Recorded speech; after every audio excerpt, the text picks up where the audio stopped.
What's going on, everyone? Thank you for joining us for another episode of the Bleed Loss Podcast, Garnet Sada edition. Spring training is officially in the books. Our potential 26 man raised some eyebrows, and we break down our bold predictions for the 2026 season. All that and more coming up next.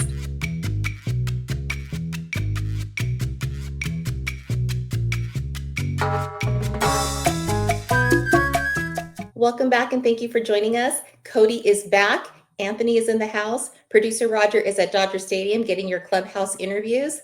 Fellas, opening week is here. Tell me you're as excited as I am. Anthony, I'll start with you.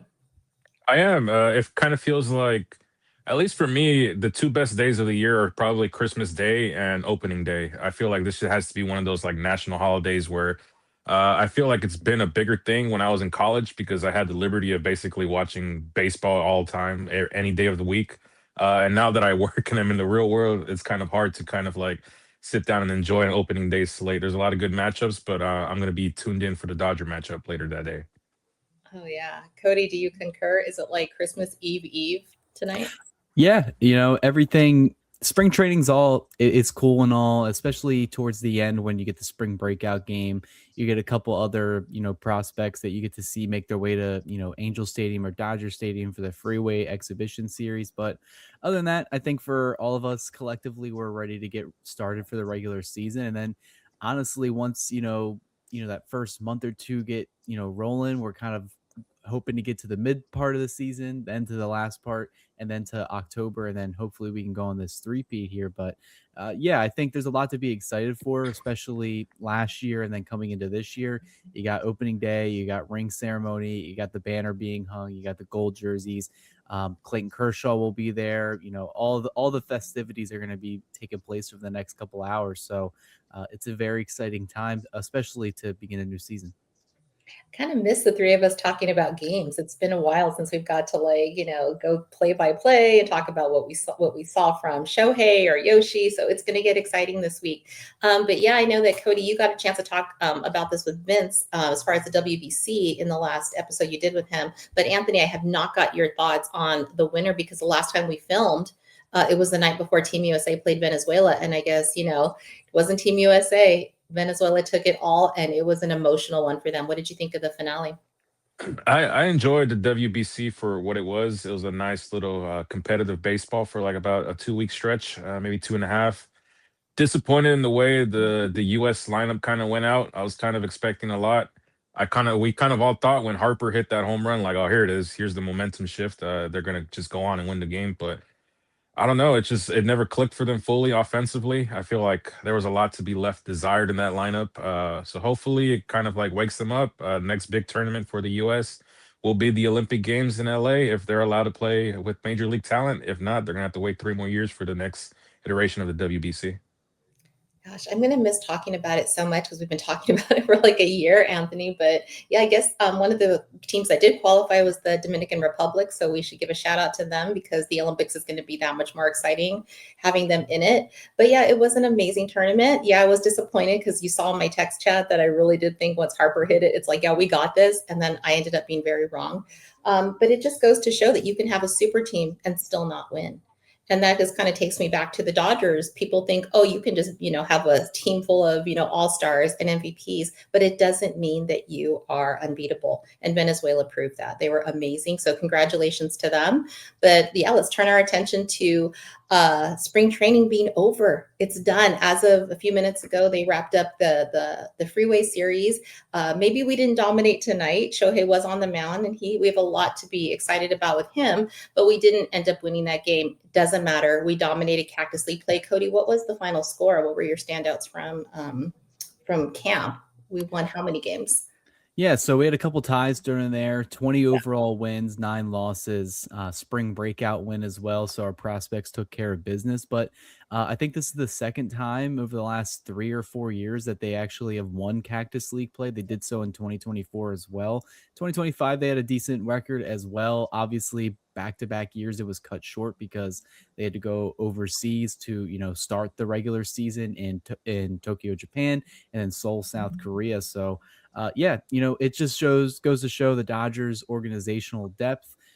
It is a juggernaut. It's a 40-man plus roster that, they're deep on all avenues, pitching, hitters, all that stuff. So they took care of business this spring and get you excited for this upcoming season. But it was nice to see a lot of the young guys, especially the top prospects that we've been talking about, that I've wrote about, that everybody kind of seems to be in the know about, especially as we get ready for more trade talk, all that stuff. So Dodgers in the end, they're the Cactus League champions, if you want to crown them. Yeah, no, we'll crown him. But Anthony, I want to get your opinion on who do you think was the who gets the ultimate crown for standout camper? Who impressed you the most out of the overall play you saw the last several weeks? For me, it comes to no surprise just because of the bad taste he left on the field defensively, at least. Teoscar Hernandez had a very, very awesome spring. There's a bunch of other guys that could probably qualify this, like a River Ryan, James Tibbs. I kind of came back from camp like impressed, like kind of excited to see his progression through the minor leagues, and hopefully he breaks a spot, a time here in the big camp, whether it's like later on in the season, just to give him a few run in the big on the show and stuff like that. But for me, Teo kind of had to prove it. He was in trade talks in the early offseason. They were discussing his name, and he came out offensively, kind of proving a point that, yeah, like last year I wasn't healthy. It came out later on that that groin injury that he was dealing with was actually a lot more severe than he let on. So for me, I think he's kind of the standout camper, Teoscar Hernandez. Like him. I like that we also have Santiago Espinal. He really just I didn't have his name on my radar at all as someone that was going to be just, this welcome addition to our 26 man, but it was so exciting. Even today we did not win, but just cool seeing him put his, his mark on our team. So I'm looking forward to him a lot. So yeah, Cody, are there any concerns you have leaving camp? Like something that's stood out to you? It's like, oh, we need to keep a closer eye on that. Well, I think the big one is something we're definitely going to dive into, and that's obviously Roki Sasaki is concern number one for the Dodgers coming out of spring training and heading into the regular season. And we'll definitely dive into if him being in the rotation to start the year is going to be something. But the only other thing I would say is adamantly an issue is that they didn't really have a right-handed, relief pitcher come out of camp and kind of give me a confidence for a high leverage role. Obviously, they have a lot of lefties in that bullpen. You got Alex Vesia, Drac Dreyer, Tanner Scott, until that blow up against the Angels looked really good this spring. And he's going to be, merging, like going into a setup role, something that he's been familiar with in the past. And then you got Edwin Diaz in the ninth inning. Now you have to figure out, well, who's a right-hander that's going to bridge the gap to get there. And Blake Trinan, we talked about this with Vince. We talked about it ourselves. Didn't look inspiring, doesn't have the confidence, Dave Roberts says. And, nobody else in that bullpen really, that was competing for a spot stepped up. And, you have guys that are injured to start the year. Brock Stewart's eyeing probably before maybe early May to return and help. And that's where, he could, help the Dodgers and fill that role that we thought he was going to fill last year before he got hurt. But I think that's, if you're looking on the pitching side of things, that's probably the big one.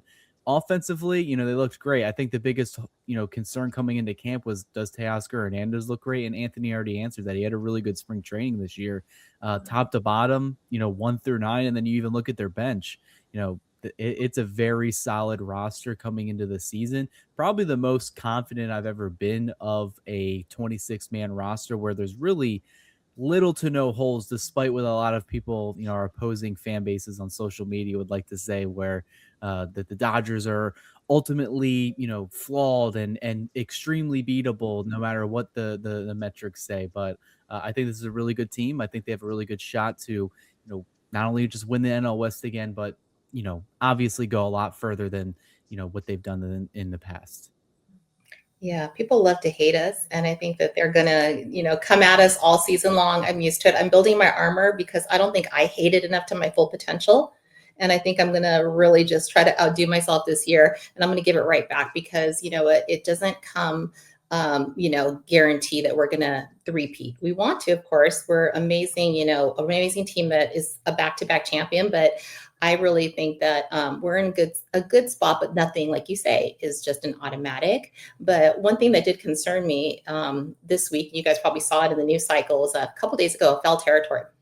And there was, I'm just wondering why the Athletic hates the Dodgers so much, because last week you had Evan Drellich go on about that. misrepresentation of Miguel Rojas getting, I guess, suspended for, use of performance enhancing drugs. Not true. Then this one was just hilarious. I was flabbergasted. You have Alana Rizzo, who is, big time Dodger fan, but she was on foul territory with Eric Kratz and Andy McCullough of The Athletic. And they were going on about how Yamamoto is not an ace by their standard. And this just drives me bananas, because I'm going to turn the floor to you guys in a second. But is this not the same man who nearly had a no-hitter? He was 1 out away. This is the same man who was robbed of an immaculate inning, who did things that were not even humanly possible in playoffs and the World Series. He is our opening day starter. And lest you guys forget, he got 0 run support almost all season last year. The Dodgers turned into the freaking Rockies when he would play, when he would pitch. So it just blows my mind that this man, not only in my opinion, is an ace, he's the barometer by which all other aces should be measured. So there it is. I rest my case. Anthony, you're a witness. Tell me, make this make sense to me, because it just is so absurd what he's saying. Well, it's been a few days now, and it still doesn't make sense to me. So I don't know if any way I can justify it for you. The key thing that stood out was like, I got to see it to believe it, or like the eye test. And for me, we're about to celebrate a career of a guy who passed the eye test, who wore number 22. And without a doubt in my mind, Clayton Kershaw was an ace. I think he solidified that by 2012, 2013. Like, yeah, this guy's going to be our horse for the future. And he was for all those years. And there was another guy who joined along, a Zach Greinke, who was also arguably an ace as well, too, for a lot of us. And the luxury with the Dodgers is our rotation is so very good that a lot of these guys are probably aces on different rotations. And like, I sent the rotation the Yankees are going to roll out, and I send.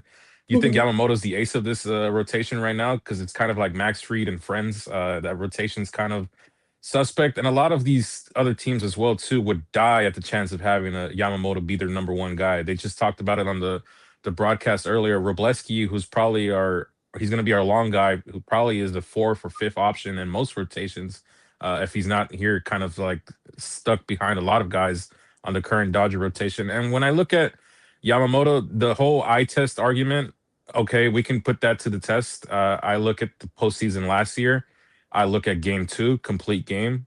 I look at game 3. He picked up the ball and went to the bullpen and was gonna basically ready to die for the team if needed. Thankfully, not needed at all. I look at game 6. Okay, enemy territory, backs against the wall. He's only able to go 6 innings, 7 innings, I believe. And then the wherewithal or the thought process of like, okay, let's get you ready to pitch in a potential game 7 just in case.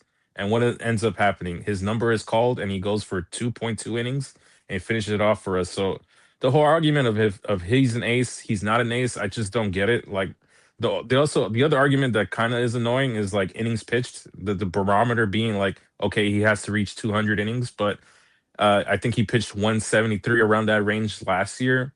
But I can argue like the most important innings that he pitched all season were in the World Series and during the entire playoff run. And when you add that up, he reaches essentially 200 innings. So why does it matter if he pitches 200 innings in the regular season, and then by the time he gets to the postseason, he's done. He's tired. He just doesn't have it anymore.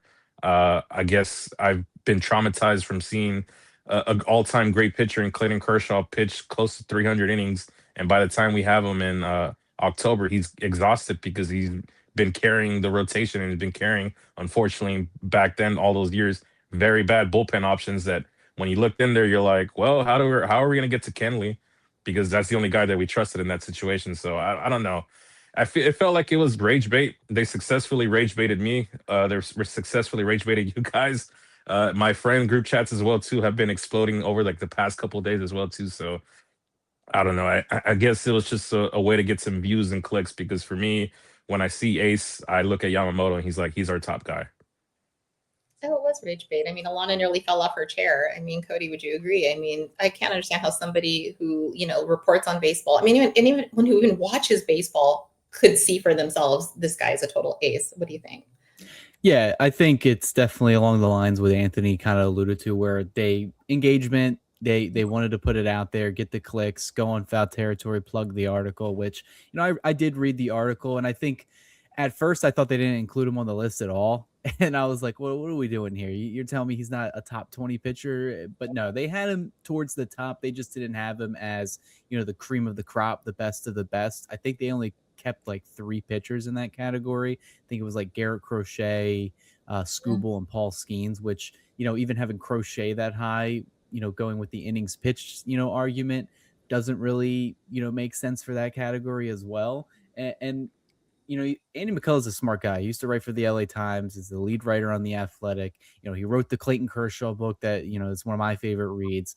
But his arguments, for kind of going against Yamamoto, kind of weird. He needs to get that 180 innings pitch threshold. Well, he was only short like 7 innings of reaching that this year. And then he ended up pitching 37 and a third or 37 and 2/3 of an innings in the postseason, and pitching like 3 games in the World Series essentially, and helping the Dodgers get that victory. That's why he won the MVP, and he finished 3rd in Cy Young voting, which was kind of expected. We know Paul Skeens was going to win. Christopher Sanchez and the Phillies, he had a really good year as well. So by that right, if you're finishing top 3 or even top 5 in Cy Young voting, you're kind of in that ace category.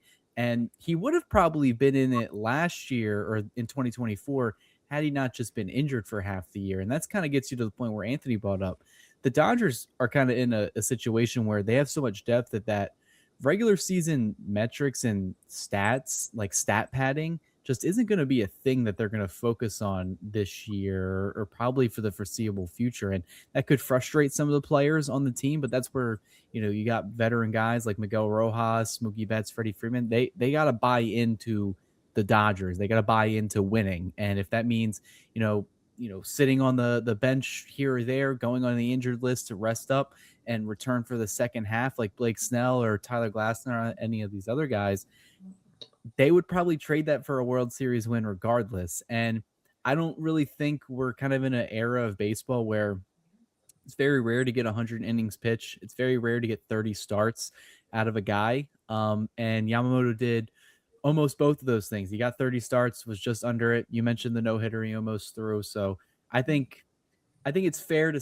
argue if he's an ace or not, just because of the injury that he had in his rookie year. But then you look at what he did in Japan. I mean, McCullough even said he's arguably the best Japanese pitcher of all time to come over from there to the States, and he only pitched over 100 innings twice in that time. So I don't know. I think it's very subjective.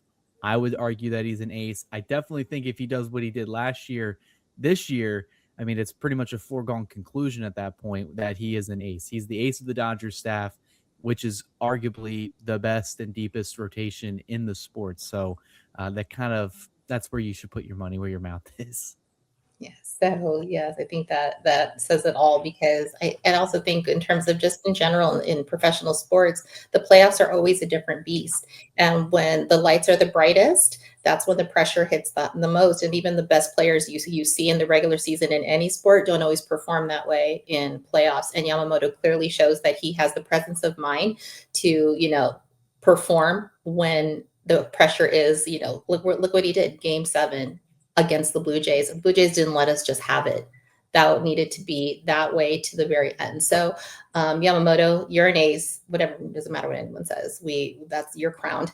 But another one that kind of raised some eyebrows this week, another piece of news, was that we all thought that the second base position was going to be a lock for Hyeseong Kim. And that didn't quite pan out that way. We learned this week that it's actually going to be Alex Freeland who is going to make the roster, and Kim back to OKC. Anthony, your thoughts on that? Because if you look at just the batting average and the eye test, it looks as though Kim should have been automatically in there, but that is not what's happening. Give me your thoughts. Yeah, Dave came out later and said that this was probably the toughest decision of the entirety of the spring. Who knows as well too, if Santiago Espinal doesn't like rip it and then like is on fire to start spring training and it continues it throughout, maybe he doesn't make the roster as well too. But for me, I think it comes down to, I like the justification of it. Now a few days later, he just needs the at bats. He needs to go down to AAA and get worked on.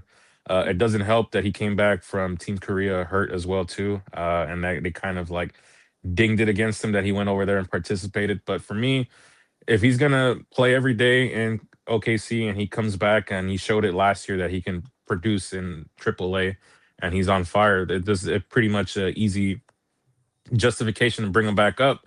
But at the same time, I feel like a lot of people are kind of targeting Alex Freeland, who's just kind of like the poor guy in the middle of this, because a lot of people are fan favorites of Hassan Kim, and I don't want to kind of like throw him under the bus. I think Alex Freeland deserves a fair chance. I know he got a chance last year, but I feel like everyone's going to be like dissecting every at bat that he has, and he's going to have limited at bats. He's not going to play every day. He's going to be basically given opportunities here and there to see if he can produce in pitch hit situations, or maybe like a day game here and there. So I really hope a lot of people kind of give him some time as well too, and don't put that pressure on him. Again, he's going to be more than likely batting number 9 in that lineup, and his only job is to basically just get on base for Shohei Ohtani and stuff like that. So for me, I think it's a good thing that Kim goes down there, gets some at bats, kind of gets some confidence back in his swing. The report was as well too that he kind of fell off in his swing as well too towards the end of spring training anyway. So it doesn't hurt to go down there and essentially use, as we've been accustomed to using, extended spring training. Only he's just going to be down with the AAA team, not up here with us. You're right, and he's going to be mostly just hitting the left-handed pitching, right, Cody? So that's going to be his main role when he is actually in the lineup. Yes. Yeah. So Freeland, depending on who's on the mound, is going to get a pretty sizable share of the starts at second base. It seems like it's going to be a platoon with him, Miguel Rojas. Rojas will start against left-handed pitchers, and then Freeland will start against right-handed pitchers. So Freeland is a switch hitter. They just are very reluctant to, have him hit from the right side. They all of his numbers, in the minors and even in his brief stint in the majors last year, he had better splits against right-handed pitching. So that's the way that they're going to go. But yeah, it is kind of shocking that I was kind of, surprised that Kim didn't get the job, because, I even put out a tweet, the day before this news happened, kind of jinxed everything. Sorry, Hyeseong Kim Muse on Twitter. But yeah, Kim had him beat in average. They were tied in home runs by the end of spring training. Kim had more, or they were tied in RBIs. Kim had more stolen bases, and Kim had a higher OPS. Obviously, Alex Freeland, on the face value numbers, didn't have the best spring training, batted below the Mendoza line. But you look at the advanced metrics, Freeland did have a little bit of advantages, especially with regards to plate discipline. So his strikeout to walk ratio was a lot better than Kim's, who we watched last year in the second half. Kim very much struggled against off speed, struggled against left-handed pitching, and struck out a lot. He had like almost a 50% strikeout clip in the second half. Could have been injury related. That's what I kind of put it to, with that shoulder injury. And then he was kind of relegated to a bench and defensive inning specialist towards the end of the season, and in October as well. I like him. I think he's going to be back up. Dave Roberts said he's going to be back up as well. I do think they kind of, hit him back with, say, well, you went to go compete with Korea in the WBC. You missed out on some playing time to work on with us here. They already told Roki not to go play with Team Japan, and he listened. Didn't end up working out for him, like we'll discuss a little bit later. But yeah, I think it's a lot of uproar for the 26th man, and all of it's going to be redundant when Tommy Edman comes back, because then you're going to have more decisions to make. If Espinal is continuing to hit like he has in spring training, well, then Alex Freeland, if he isn't stepping up, then he's going to be the one that has minor league options that'll get shipped down to OKC as well. So it really is up to that trio of guys, like how Tommy Edman looks, how Hyeseong Kim looks in the minor leagues, and how Alex Freeland does in his role right now. And I think with Kim, the reason why I think they didn't want him to make the roster, even though his stats were better, is I think they want to turn him into a super utility player. They don't just want to have him play second base as the platoon.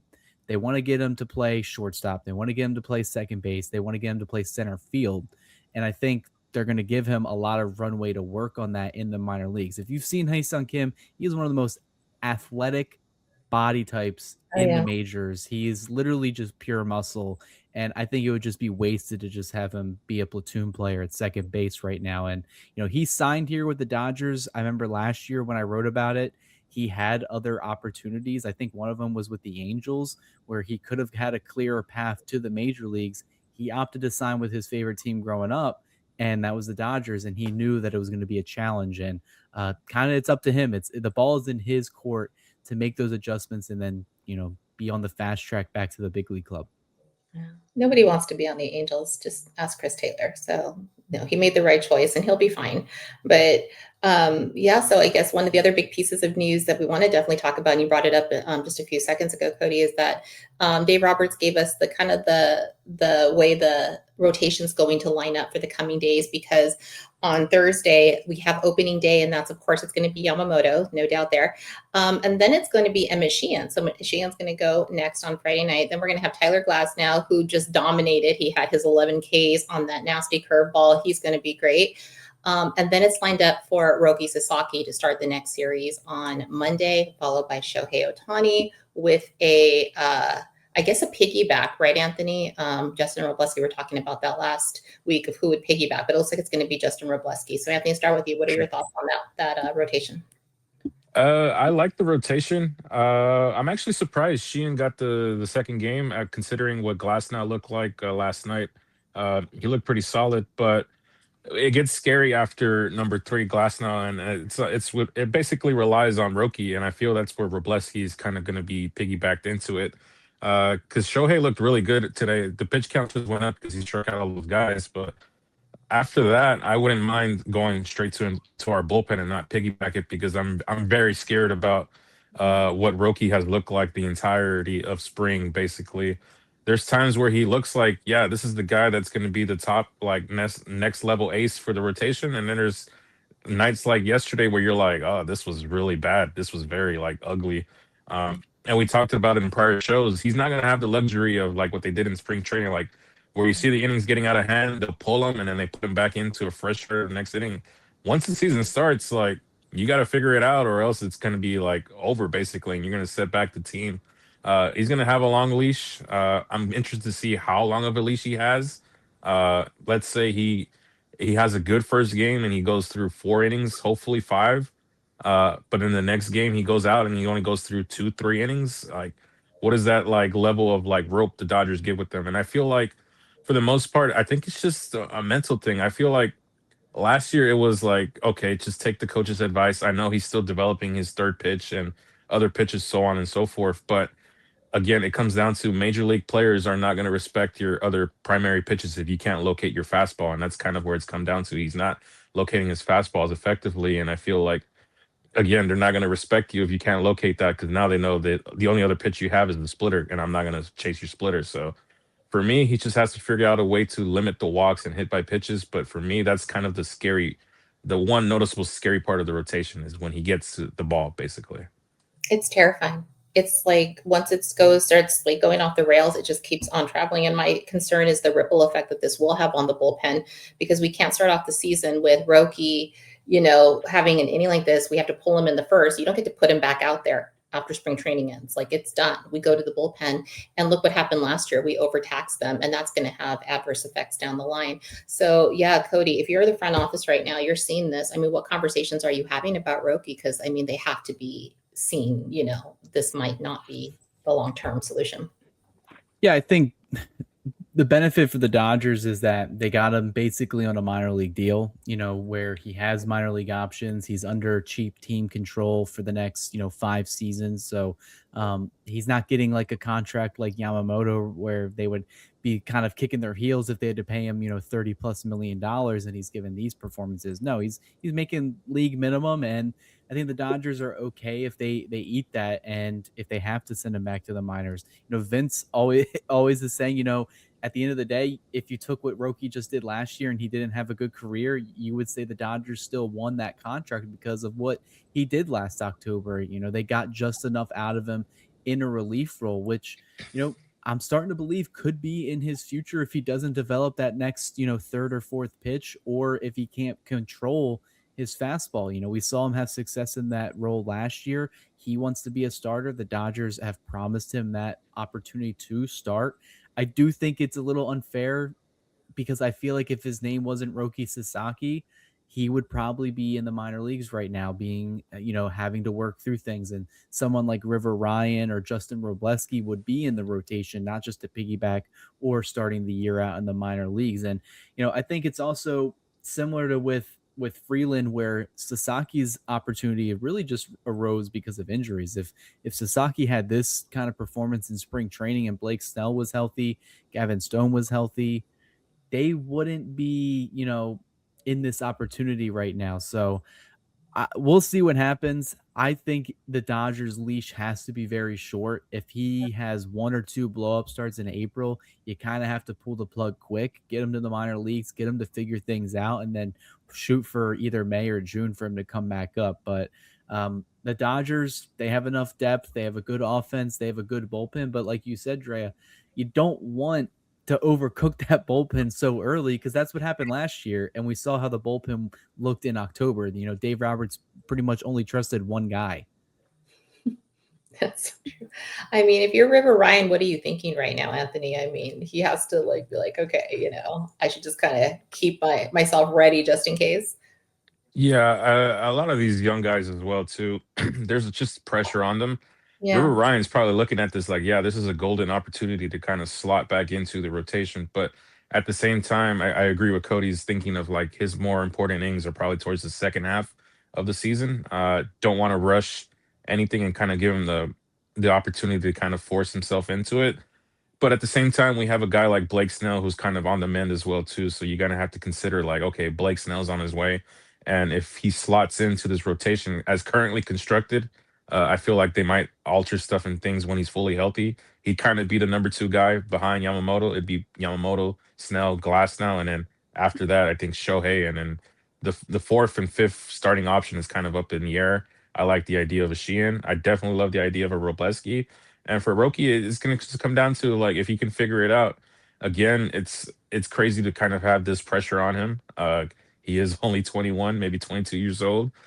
He provided a lot for us last year, and he just has to figure out if he can be that guy for the length of a season. I think last year we had the luxury of kind of like, okay, let's test out to see if he has anything in the bullpen, and thankfully it worked out because he pitched some very big innings for us in the postseason. But at times it did get a little shaky towards the end. So it might just be the experience for like the first couple of years of his career. Like, oh, he's kind of up and down. And but then once he has enough major league experience, he realizes, okay, I can be this guy. I can pitch to this certain level and stuff like that. So it might be like, and if it's crazy to think like the only headache of the Dodger season might just be this. Like, we don't know if like he's gonna be like from start to start. It might be a start to start thing. Like one day he's like, oh yeah, there it is. Like he has it, and the next day it's like, oh well, after three innings he's out. So it just this might be the one roller coaster we have to deal with the entirety of the season.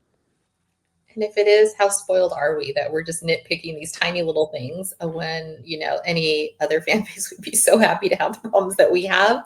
But yeah, overall, it's an incredible team. It's going to be an incredible season. And we should kind of switch gears to the fun part of the show. We're going to do our annual bold predictions of the season and kind of talk about where we think this is all going to shake out, keeping on the positive side, but knocking on wood, assuming that it's all going to be on the road to a three-peat.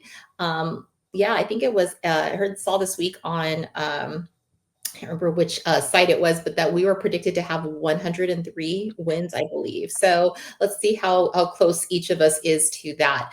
How many wins, fellas, do you think that we're going to have this season when it all is said and done at the end of September? Anthony?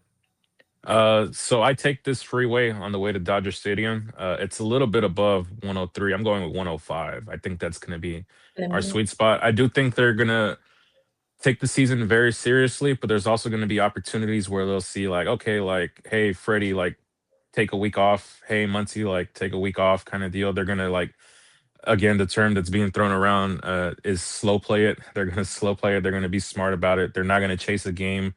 Let's say, for example, like halfway through the season, they're down like 10-0 in the third inning. I don't see them like burning it anymore. They're like, all right, let's just punt this game and move forward to the next one. But I think that's kind of a good number, 105.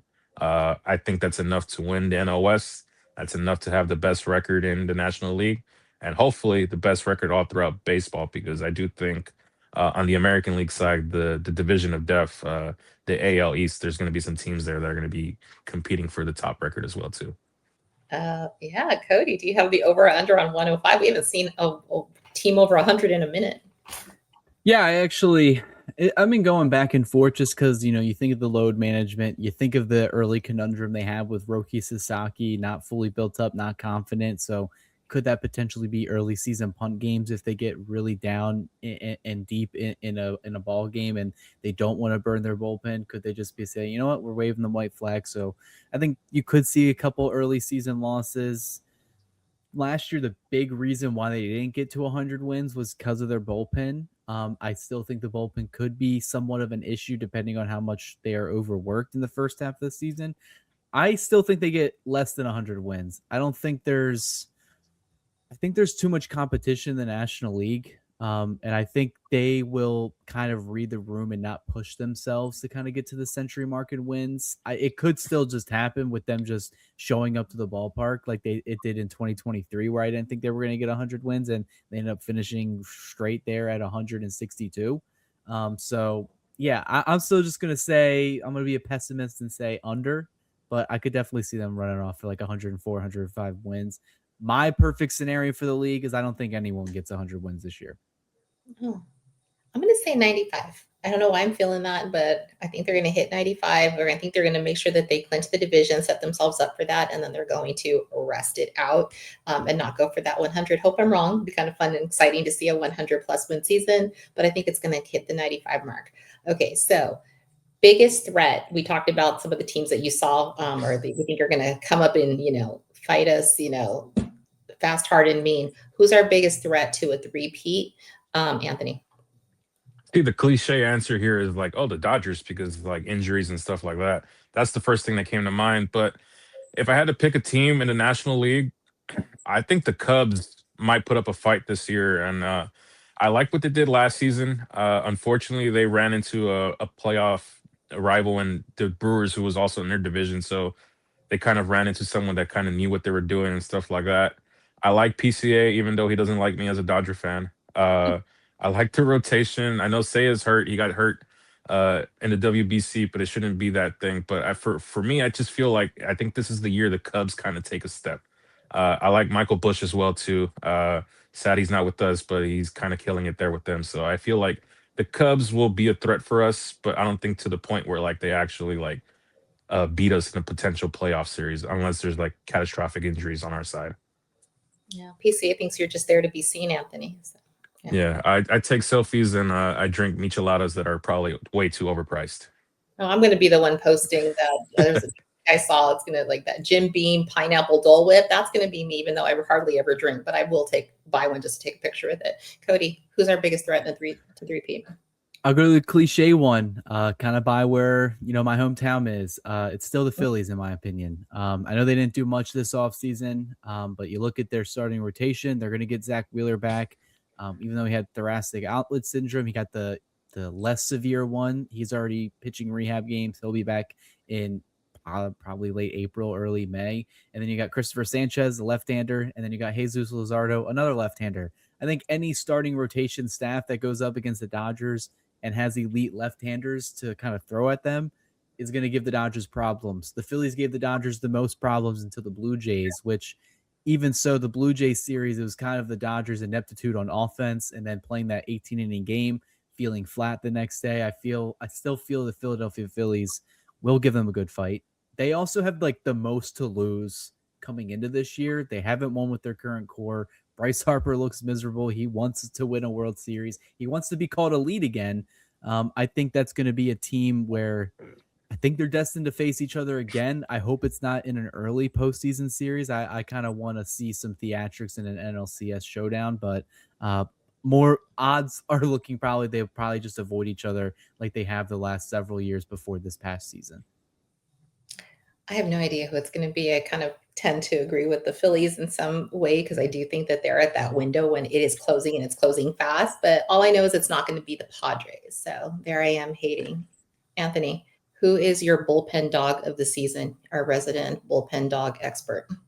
For me, the guy that we missed the most last postseason, who I think is the glue to a lot of this, Alex Vesia, the first name that kind of popped in my mind. Lucky for him too, they kind of have a sponsorship with Red Bull, so he doesn't have to smash his own Red Bulls behind like a gate before he pushes it into the game. But for me, I think Alex Vesia is going to have a big year. He's been very solid for the Dodgers. I know there's points in the season where he kind of like loses it for a bit, but then he regains his composure and he's right back. You can say that to about a lot of bullpen guys and a lot of starting pitchers and stuff like that. But I think Alex Vesia is going to be our big bullpen dog. I'm going with Jack Dreyer. I think he has some fire in him. It's going to come out. So, Cody, who's your bullpen dog? I'm going with the easy one. I'm going with the Trumpets. Edwin Diaz. I think the Dodgers needed a closer. They got a closer. They got the best closer in baseball, arguably. And I think Diaz is at this point in his career where I think he is chasing championships. I think he wants to close out a World Series. So he ended up joining the team that gives him the best opportunity to do that. I'm not saying he's going to go crazy and get like 50 plus saves, but he'll definitely have opportunities. I imagine he's going to convert most of them. Knock on wood, I thought Tanner Scott was going to convert most of them last year.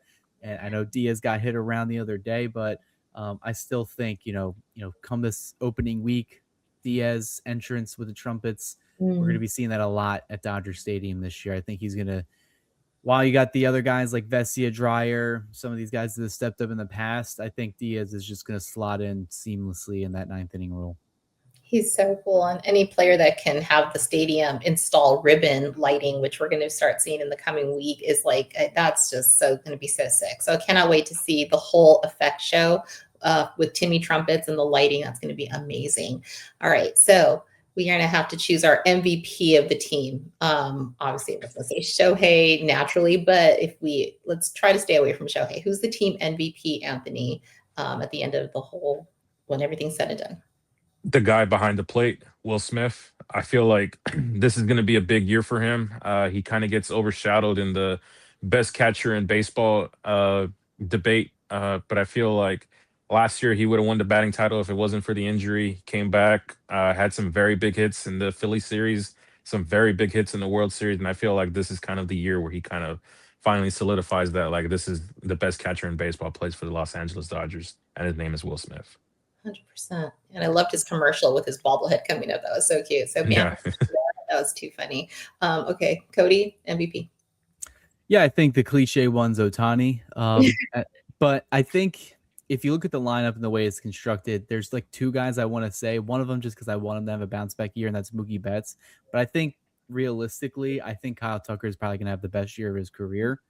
He's pretty much surrounded by superstars. He can fold into the shadow of the organization where he's not going to get asked questions every single day unless he's struggling.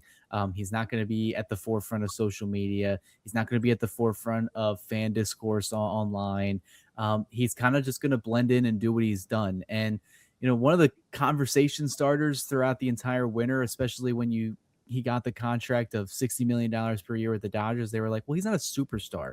Well, he's just been a really good player, especially when he's healthy. And I think you put him at Dodger Stadium where left-handed hitters can typically, pull the ball down, those shorter, by the foul poles there. And then you kind of put him in a lineup with Ohtani, with Mookie Betts, with Freddie Freeman, Will Smith, all that. He has a chance to, slot in that number 2 hole and kind of just get on base, get ahead, steal some bases, hit some home runs. He has 30 home run pop. He's stolen 40 bases before, so he's got a Gold Glove out there in right field. I think he's just set up to kind of shut up the haters a little bit and then say, maybe I did deserve to get paid $60 million. It's a ridiculous amount of money, but I'm so glad we're giving it to him. And he looks so cute doing the celebration that Miguel Rojas was teaching him, so he'll fit right in. Okay, so let's jump to Shohei for a second. Is he going to break his home run record? Cody, how many home runs was it last season? Remind me. 55, I think. 55, I think. Yeah. Okay. So, gentlemen, is he breaking that home run record? Yes or no? And how many home runs will Shohei have, Anthony? I'm going to say no. I think he does hit 50, but I think he's going to primarily focus on pitching this season. I also did like some math. I think if he continues at this pace, by the time his contract is up, he hits like around 700 career home runs. So I'm going to say no. I don't think he's going to go 55. But again, it wouldn't surprise me if he's at 50 and like in a week stretch, he hits like 5 home runs or 6 home runs and he kind of just goes over the number. But for me, I think he's going to focus more on pitching, and I don't think he's going to break that record. I don't do math. I'm going to let you fellas do math all season. I'm the English teacher of the bunch. But yeah, Cody, how many home runs will Shohei hit? I'm also going to go with Anthony. I don't think he gets to 55 again. I wouldn't be surprised if he does, but I think he's actually going to focus a lot more on the pitching side of things because, the Mm. conversation coming out of camp is, oh, if he can make 30 starts, if he can make 28 starts and, go deep into games and kind of do what he did today, rack up some strikeouts. We're talking about Cy Young conversation. I think with Ohtani, he's got a bucket list he's looking to check off, and that's the one award that he has yet to accomplish in his career. So, I imagine he's going to be very centric on pitching, at least for the first half of the season. We'll see how things go in the second half, but I still think he hits at least 40 bombs. So, and that's really good. Cy Young contender, Mm. 45 ish bombs, maybe 100 RBIs, probably over 100 runs scored as well, being the leadoff hitter. So, we're talking about a generational guy that could win MVP, Cy Young in the same season. My God, I cannot wait for this season. I think Anthony, you've talked, and I've talked about this before, but how many All Stars will we have? You said at least like maybe close to 10, right? That you think we could hit. Yeah, the dream would be, I forget what All-Star game. It was either 2013 or yeah, it would probably be 13 or 14 when the Royals had like the entire like graphic of just like players. I think there was only like two guys who weren't on the Royals. I think it was like Mike Trout and I forget who the other guy was, but that's kind of like the dream scenario, like having like 10 All-Stars. But again, 10 All-Stars, but like maybe only like three guys play because they're kind of just there to take pictures and kiss babies and do all the media, but I don't want to play him in the All-Star game. But I'm going with 10, even number 10, 10 All-Stars. Okay, I had a bonus one. So Cody, tell me how many All Stars, and will we have any daughters in the home run derby? I think 10's a good number because you look at their lineup, pretty much everybody 1 through 9 that's a regular could start in an all-star game. Like say Alex Freeland has a really good rookie season, he could be that honorary member. But Teoscar Hernandez started an all-star game just 2 seasons ago. Max Muncy was an all-star. Will Smith was an all-star. Freddie Freeman, Mookie Betts, Kyle Tucker, Ohtani. Um, Home run derby, I'm not sure. I feel like if Teoscar, since he didn't do it last year, maybe he does it this year. But it really just depends on how his swing's feeling. I think he said he was thinking about it last year, but that groin injury and all that stuff kind of made him want to take off that All-Star week. Right. If he's healthy, maybe he gives it another shot. And it's at Citizens Bank Park this year, which is kind of a hitter-friendly environment. So ball's going to be flying in that environment. So could have another Dodgers hitter winning that one, but I'll probably say no though. Okay. So no Dodgers, and I kind of don't want to risk the injury, so that's probably for the best. Who's going to give us our moment of the season, Anthony? This one was a hard one because it's kind of like easy just to always just rely on Shohei. But I think I'm gonna go with a pitcher, and I'm gonna go with Yamamoto. I think he's gonna get his no hitter this season.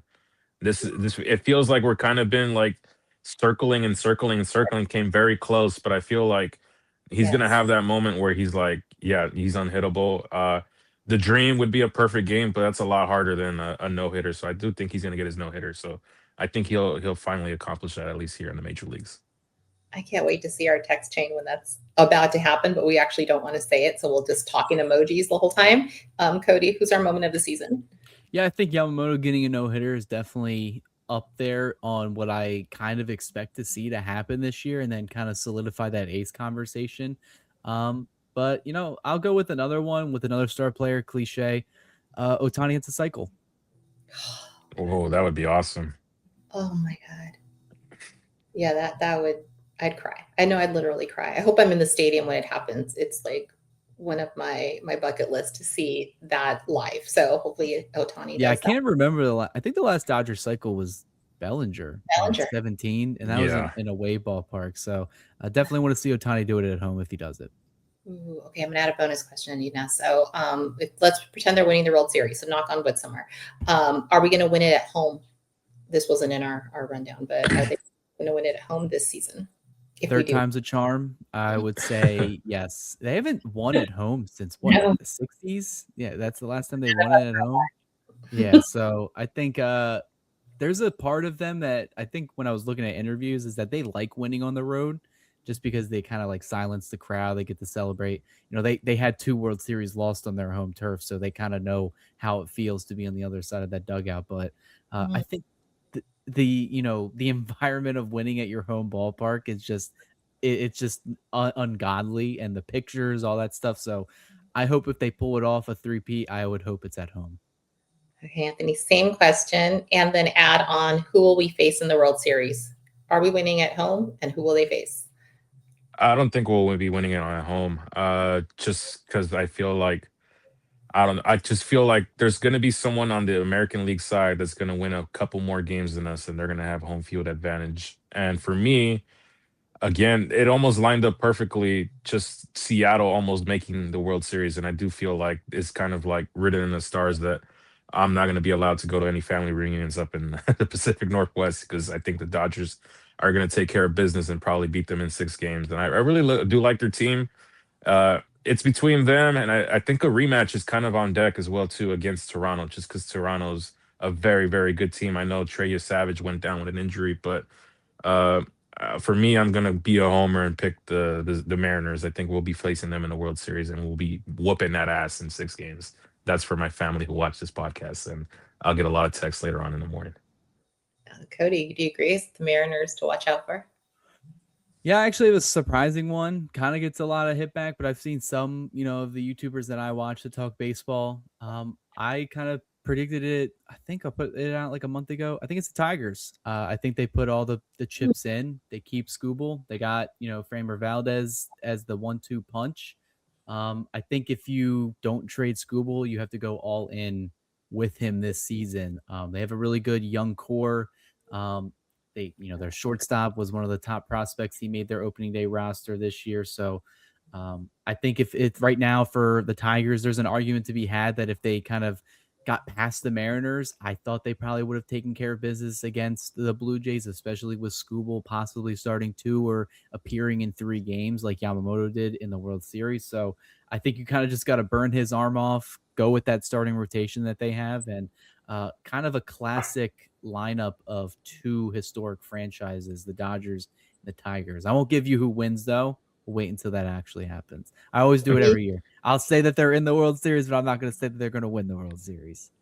I need to put like an anti-jinx on you, Cody, because like you jinxed my Rams, and we have to fix that. But yes, I do think that we are going far no matter what. Do you think we'll get a bye, Anthony? Like we'll be one of the 2 teams that gets a bye this round? I hope so. But again, last year that Red Series was kind of a good, I hate to say practice because they're a major league team and they made the playoffs, but it was a nice little like dress rehearsal for the playoffs and the craziness that was kind of going to unfold. But what about you, Dre? Who do you think will be playing in the potential World Series? I think it's going to be the Blue Jays again. I think they're going to come. They're going to make it their mission to meet us, and it's going to be the rematch.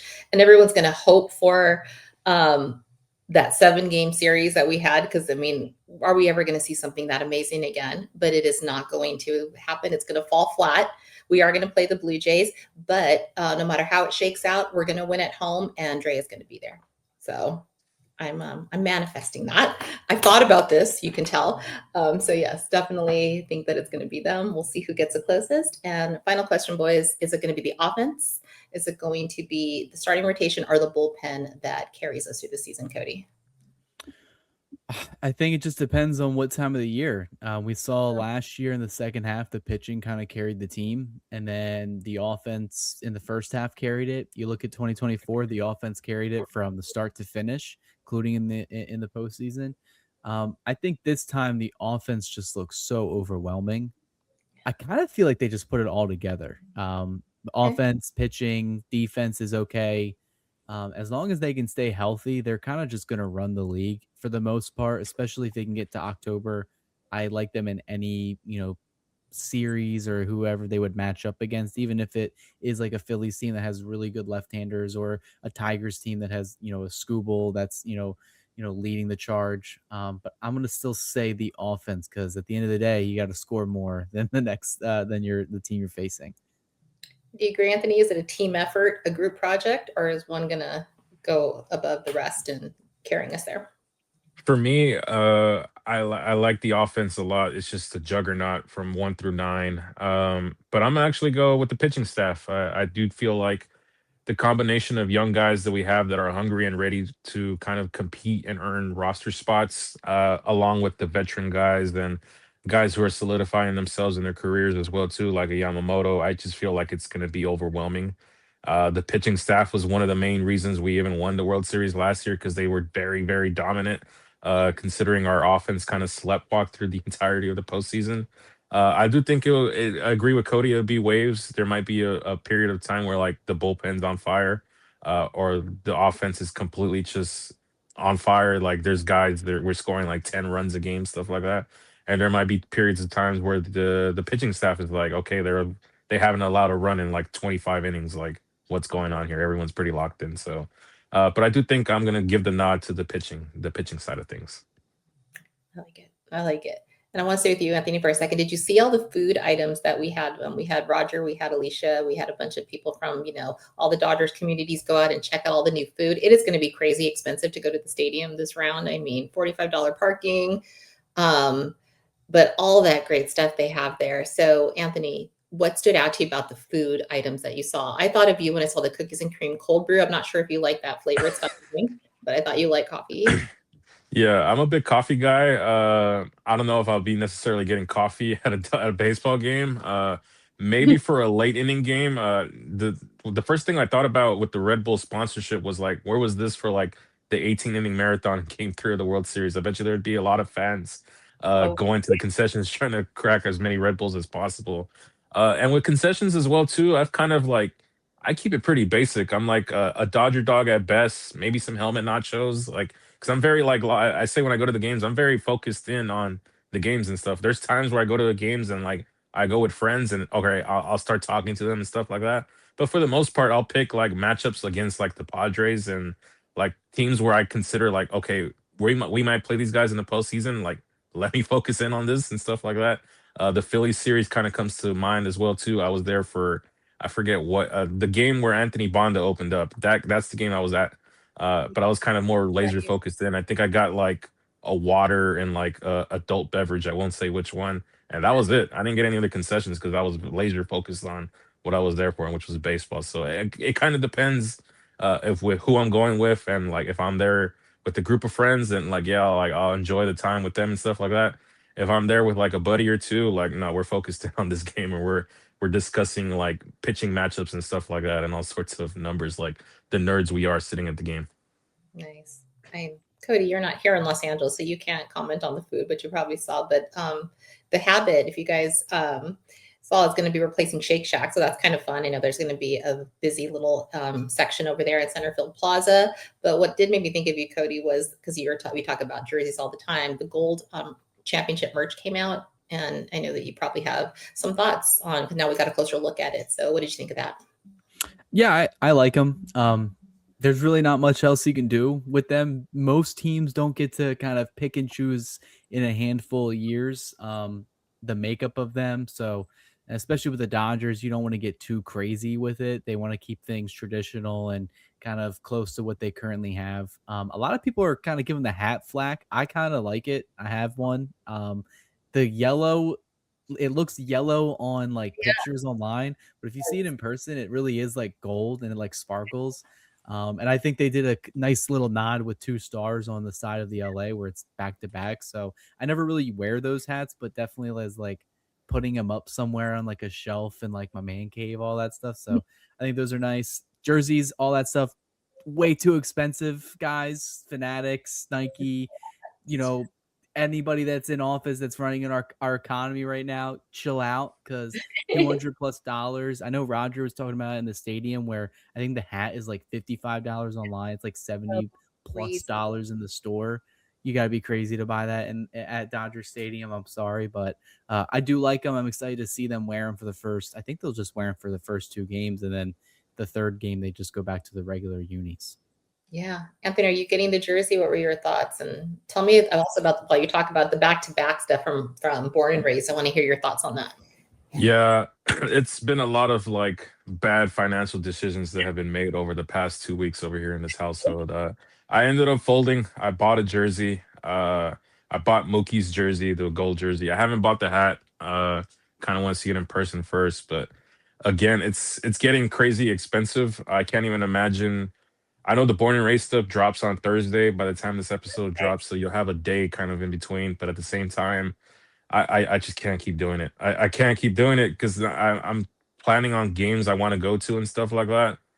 And that's kind of like expensive and it's on its own. And like these jerseys and stuff are very, very cool. But at the same time, they're not stitched on. They're kind of like I hate to say cheaply made, but they are cheaply made a little bit. But I folded. I bought the Mookie jersey. I feel like well, the whole reason we started this whole dynasty talk, he was the main factor because we traded for him in 2020. I know I was gonna do the whole like, oh, World Series MVP Yamamoto, but I feel like everyone and their mom and sisters are getting Yamamoto jerseys. Well, actually, Gotta be moms and different. sisters are probably getting a Kike's jersey. But I'm gonna go with Mookie. Mookie's kind of been one of my guys since that 2020 run, so I got his jersey, and now I have Freddie's jersey as well too. And maybe I don't know if they three-peat, I'll get Shohei's jersey and just finish the trifecta, the Holy Trinity. It all started with Mookie. I'm actually, if I ever do get a jersey again, I was thinking about Yamamoto, but I want the Japanese writing on the back of it. That'll be something a little bit different. But I was also doing my budget. I try to go to 20 games a year.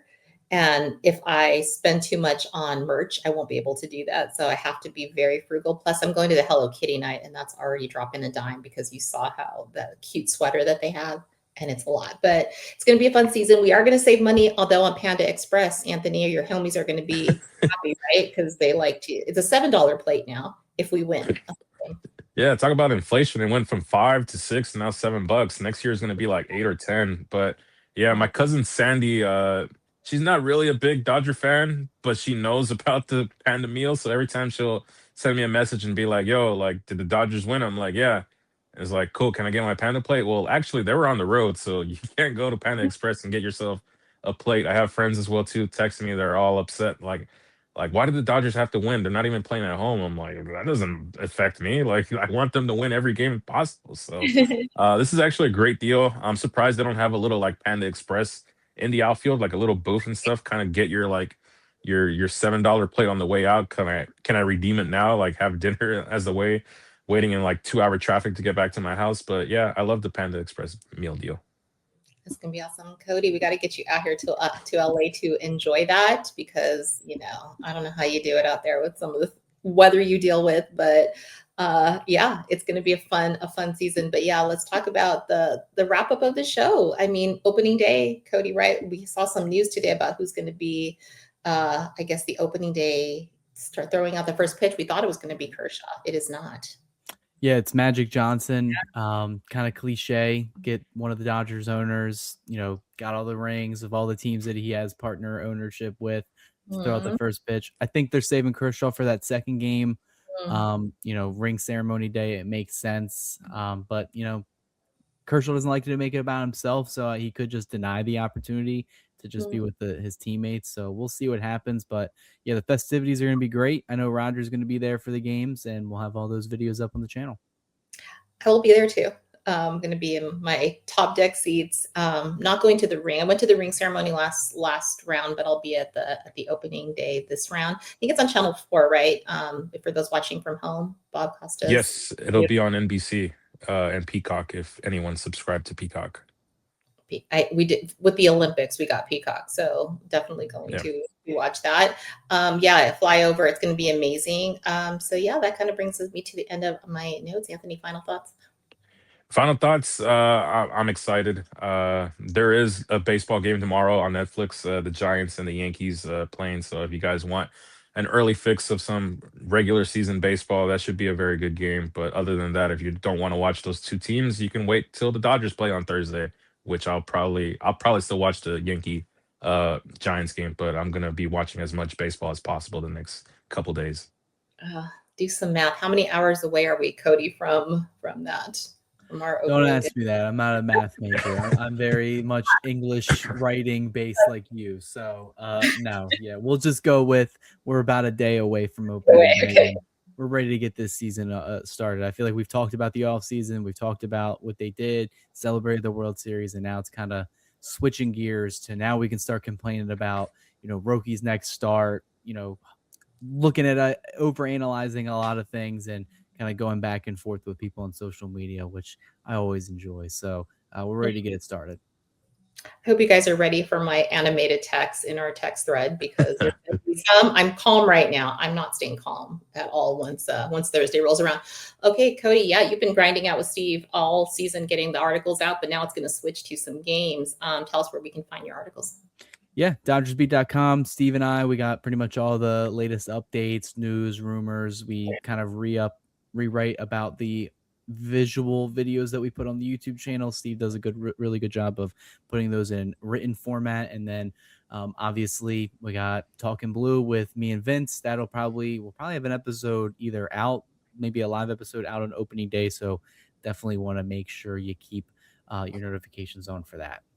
Wow. So will that be after the game? You guys will go live or just before? I think we're planning a live after the game. I'll have to talk with it. It will be, I think, on Thursday or Friday, depending on whatever we figure out. But we'll have everything posted soon.